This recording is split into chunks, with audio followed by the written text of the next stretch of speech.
Some of these images you may have seen before, because they were in my love letter to Blood and Plunder, but today we're looking closer at the Dutch faction. My name is Jay, and you're watching Must Contain Minis. I do reviews and showcases of miniatures and miniature related products. Now let's get into it. This picture is from the Firelock Games website. This is the Dutch nationality starter set for Blood and Plunder. Within it you will find 25 miniatures, and this video will take a look at all of those miniatures as painted by one of my friends. I'm also going to talk about each unit within the box as we go through. This is the back of the box and it tells you exactly which figures are in there. The way that Firelock Games does their naming is that they basically name the figures in the language that they represent. So these are Dutch words here, and you're going to hear me while we go through this try to pronounce them. Also inside the box comes a card. The card details the units on one side, so it lets you know all the units that are in there, their skill with fighting and shooting, and then their saves versus fighting and shooting. The higher the number, the worse it is, so you want low numbers here. The same is true with resolve, which is basically your units resolve to stay within battle. On the other side of the card, they tell you about two of the possible factions that you could take with the starter set. There are more, of course, within the books. The starter set that is the Dutch Privateers can use every single model within the starter set. Meanwhile, the Dutch Caribbean Militia, they can only use 3 of the 4 model types within this box. Of course, you could always substitute and say that they're a different model than what they physically are, if your opponent is okay with that. But if you want to use all of them, you would go with the Dutch Privateers in this case. For those of you interested in looking at Blood and Plunder further, there is a Force Builder website on the internet.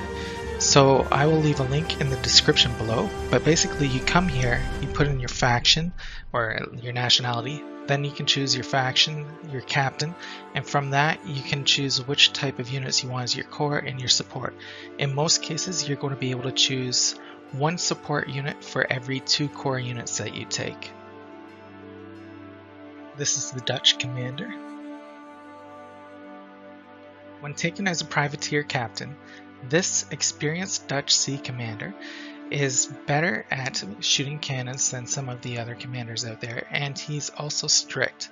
What the strict means is that he can take a bonus given to one of the people he commands, a friendly unit, and in exchange for giving them a bonus on a test, they will take a point of fatigue.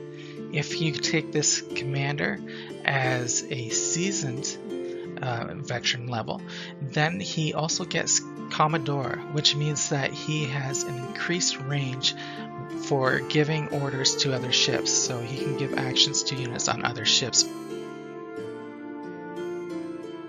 When taken as a Dutch militia commander, this figure can choose between a brace of pistols or a firelock musket.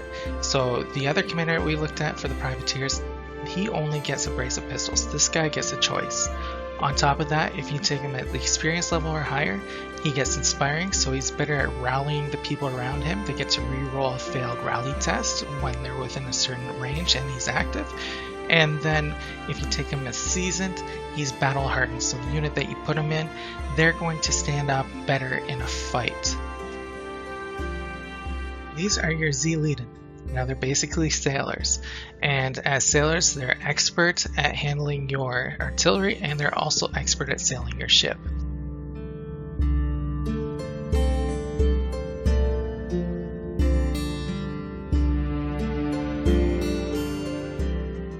These are the Ploeg. Now they are basically your stormtroopers of the Dutch. They are your boarding team. They are a veteran troop style that is fantastic at melee combat, and they are the people you want to get onto your enemy ships. They bring along pistols, boarding axes, grenades, and blunderbusses to help them take over the other person's vessel. These are the Dutch Kapers. These figures are the sailors and soldiers of the Dutch faction. They also happen to be the Dutch privateers when they need to be. They come armed with Firelock muskets and standard melee weapons. These are your best shooters at a long range for your Dutch forces. Although they're handy with a musket, the French buccaneers still shoot better than these guys, so don't get too confident. This is the Dutch Militie. They are your militia. They come with Firelock muskets and standard melee weapons. Their advantage is that they're cheap, points-wise that is. Price-wise, they're going to cost you the same as any other Blood and Plunder miniature. These guys come in at just 3 points a figure and they get the drilled special rule.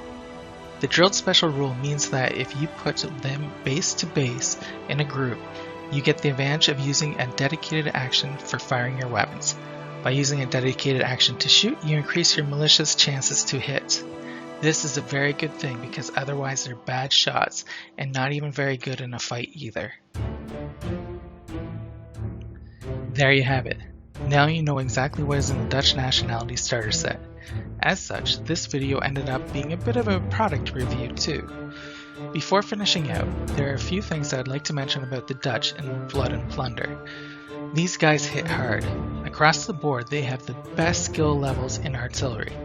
2 out of the 4 units in the box are expert artillery crews. A third has the artillery crew special rule. No other faction has access to this kind of firepower. On top of that, the Ploeg are some of the toughest hand-to-hand fighters in the game, making them a very formidable boarding party. With their skill in artillery, I should probably put them in a much better ship than these boats and canoes here. Now, their shooting skill may not be as good as some of the other nations, but they make for a very interesting nationality to play in Blood and Plunder. Thank you for joining me in this look at the Dutch Nation starter set of Blood and Plunder. If you liked the video, please indicate that you did by clicking like, and also subscribe to the channel. Until next time, happy gaming everyone!